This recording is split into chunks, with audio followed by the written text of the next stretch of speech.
IMF کا tax چھوٹ دینے سے انکار، حکومت کا پہلے مرحلے میں 3 لاکھ کے بجائے صرف 50,000 میٹرک ٹن چینی برآمد کرنے کا فیصلہ۔ ٹریڈنگ کارپوریشن آف پاکستان نے چینی درآمد کی نظر ثانی ٹینڈر جاری کر دیا۔ 50,000 ٹن چینی درآمد کے لیے 22 جولائی تک بولیاں طلب۔ اس سے قبل 3 لاکھ ٹن درآمد کے لیے 18 جولائی تک بولیاں طلب کی گئی تھیں۔ اس سے قبل حکومت نے 3 لاکھ میٹرک ٹن چینی درآمد کا ٹینڈر جاری کیا تھا۔ IMF نے ٹیکس چھوٹ پر حکومتی وضاحت مسترد کر دی تھی۔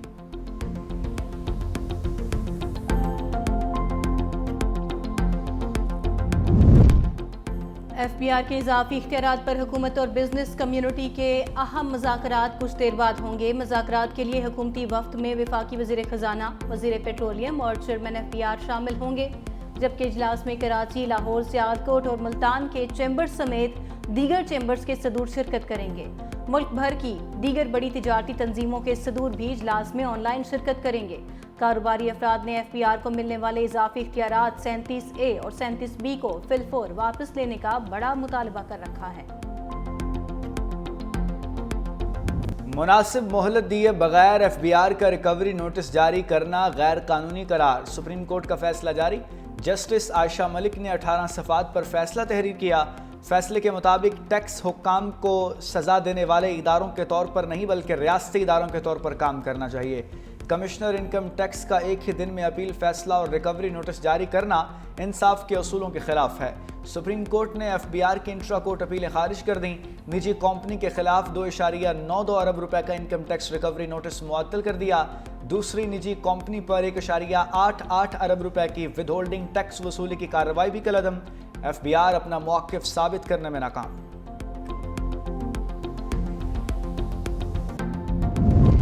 عالمی سطح پر پاکستان کی معاشی پالیسیوں پر اعتماد بحال ہوا۔ پاکستان کی معیشت استحکام کے راستے پر، ریٹنگ میں بہتری کی امید ہے۔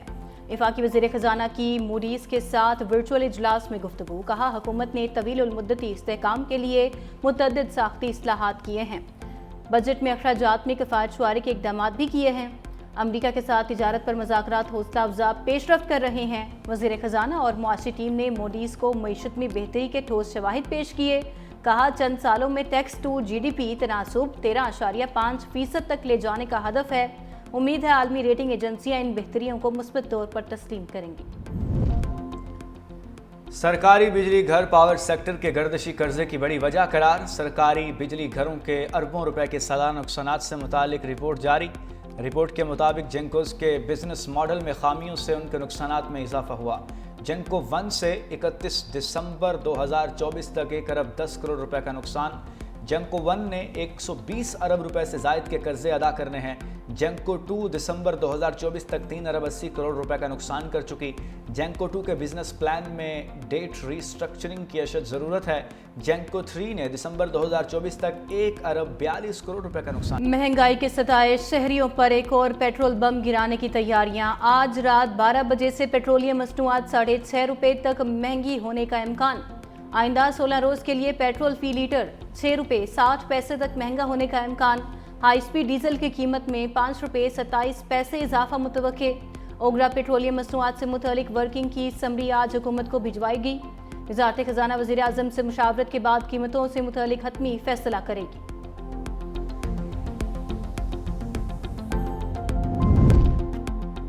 صدر مملکت آصف علی زرداری اور وزیر اعظم شہباز شریف کے درمیان ملاقات طے۔ دونوں رہنماؤں کے درمیان ملاقات آج شام ایوان صدر میں ہوگی۔ ذرائع کے مطابق ملاقات میں اہم قومی سیاسی امور پر مشاورت ہوگی۔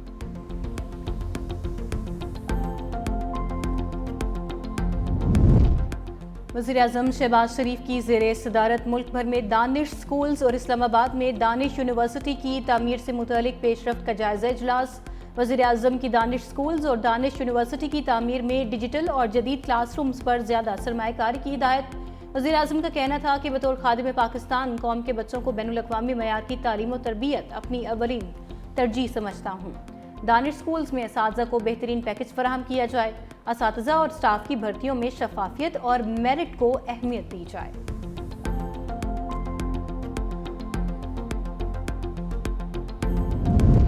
پنجاب اسمبلی میں معطل اپوزیشن ارکان کے خلاف مزید کارروائیوں کو روک دیا گیا۔ ذرائع کے مطابق حکومتی اتحاد اور اپوزیشن کے مذاکرات نتیجہ خیز ہونے تک اسپیکر کی اسمبلی سیکریٹریٹ اور حکومتی ارکان کو اپوزیشن کے خلاف مزید کارروائیاں نہ کرنے کی ہدایت۔ ذرائع کے مطابق اسمبلی سیکریٹریٹ نے اپوزیشن کے 26 میں سے 19 معطل ارکان کے خلاف مزید کارروائی کرنا تھی۔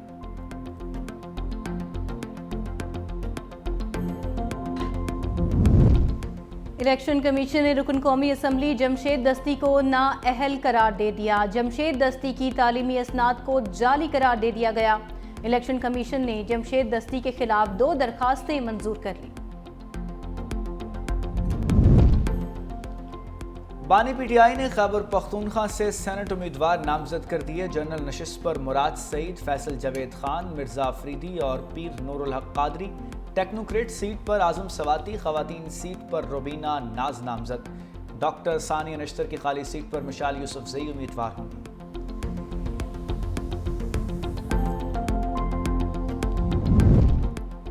اپوزیشن لیڈر قومی اسمبلی عمر ایوب کی مشکلات میں اضافہ۔ انسداد دہشت گردی کی خصوصی عدالت نے 24 اور 26 نومبر کے 14 سے زائد مقدمات میں بری ضمانتیں خارج کر دیں۔ عدالت نے عمر ایوب اور ان کے وکیل کی عدم پیروی پر ضمانتیں منسوخ کی۔ جج امجد علی شاہ کا عمر ایوب کی فوری گرفتاری اور عدالت میں پیش کرنے کا حکم۔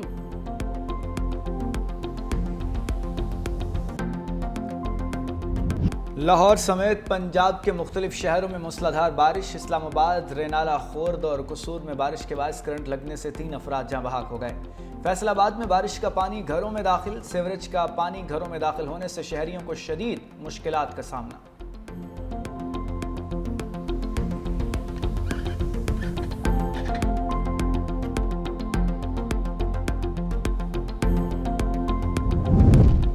مونسون بارشوں سے ملک بھر میں ہلاکتوں کی تعداد 120 سے زائد ہو گئی۔ مرنے والوں میں آدھی تعداد بچوں کی، متعدد خواتین بھی شامل۔ این ڈی ایم اے کے مطابق 26 جون سے 14 جولائی تک سب سے بڑا واقعہ سوات میں پیش آیا، جہاں پر 13 سیاح سیلابی ریلے میں بہہ گئے۔ سیلابی ریلوں اور لینڈ سلائیڈنگ سے ملکی انفراسٹرکچر کو بھی شدید نقصان پہنچا۔ پی ڈی ایم اے کی آج پنجاب کے بیشتر شہروں میں بارش کی پیش گوئی۔ آج سے 17 جولائی کے دوران بعض مقامات پر تیز بارش متوقع۔ ندی نالوں میں طغیانی اور نشیبی علاقے زیر آب آنے کا خدشہ۔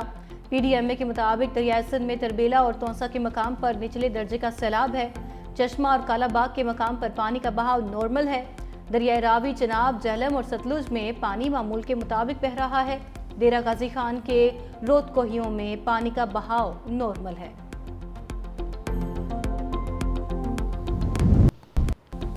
کے الیکٹرک کا دھویجی پمپنگ سٹیشن پر بجلی کا بریک ڈاؤن، 18 گھنٹے بعد بھی بجلی بحال نہ ہو سکی۔ کراچی میں پانی کی فراہمی متاثر۔ ترجمان واٹر کارپوریشن کے مطابق بجلی کے بریک ڈاؤن سے لائن نمبر 5 2 مقامات سے متاثر ہے۔ واٹر کارپوریشن حکام مرمتی کام میں مصروف ہیں۔ مرمت کا کام اگلے 36 گھنٹوں تک مکمل کر لیا جائے گا۔ مرمتی کام کے دوران شہر کو 100 ملین گیلن پانی کی کمی کا سامنا ہوگا۔ ترجمان کے الیکٹرک کے مطابق دھویجی پمپنگ سٹیشن پر بریک ڈاؤن اندرونی کیبل فالٹ کے باعث پیش آیا۔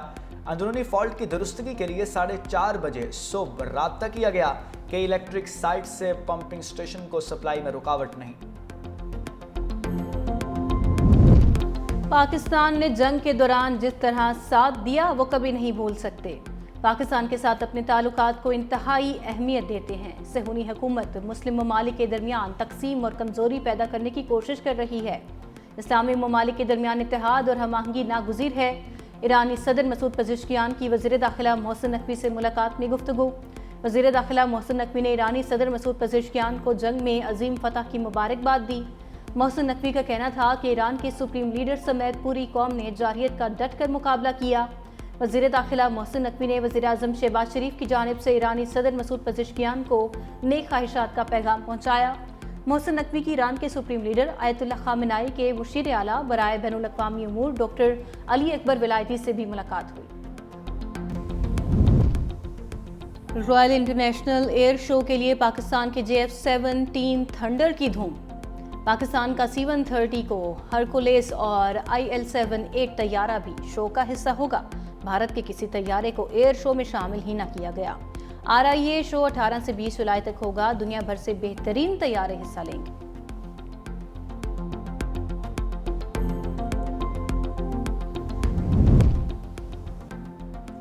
جوہری مذاکرات یورینیم افزودگی کے خاتمے سے مشروط ہوئے تو بات چیت نہیں کریں گے، ایران نے امریکہ اور یورپ پر واضح کر دیا۔ ایرانی رہبر اعلیٰ آیت اللہ خامنائی کے مشیر اعلیٰ ولایتی نے سرکاری خبر رساں ایجنسی ایرینا سے گفتگو میں دو ٹوک موقف اختیار کرتے ہوئے کہا، مذاکرات کی شرط افزودگی روکنا ہے تو ایسے مذاکرات ممکن نہیں۔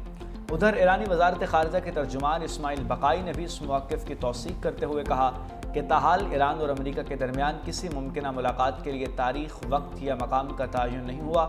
جوہری توانائی کے معائنہ کاروں کے جوتوں میں جاسوسی ہے۔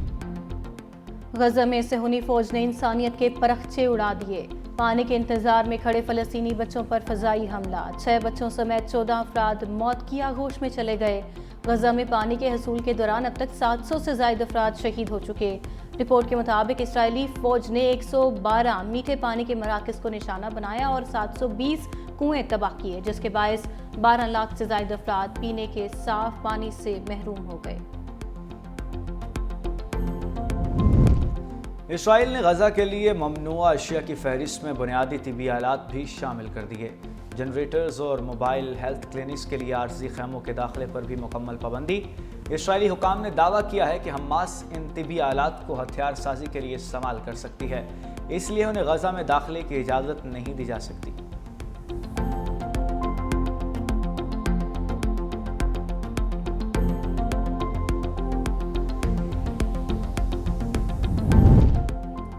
شام کے جنوبی صوبے السویدہ میں 2 قبائل کے درمیان فرقہ وارانہ مسلح جھڑپوں میں مرنے والوں کی تعداد 100 سے زائد ہو گئی۔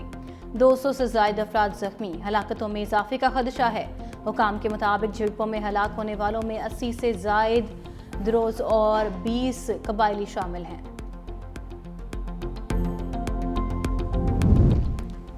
شام پر بمباری وہاں کی حکومت کے لیے وارننگ ہے۔ اسرائیلی وزیر دفاع اسرائیل کاٹس کا دمشق کو وارننگ، کہا ہم شام میں 2 روز کو نقصان پہنچانے کی اجازت نہیں دیں گے، اسرائیل خاموش نہیں رہے گا۔ فوج کا کہنا ہے یہ حملے ٹینکوں کو فرقہ وارانہ جھڑپوں کے مقام تک پہنچنے سے روکنے کے لیے کیے گئے۔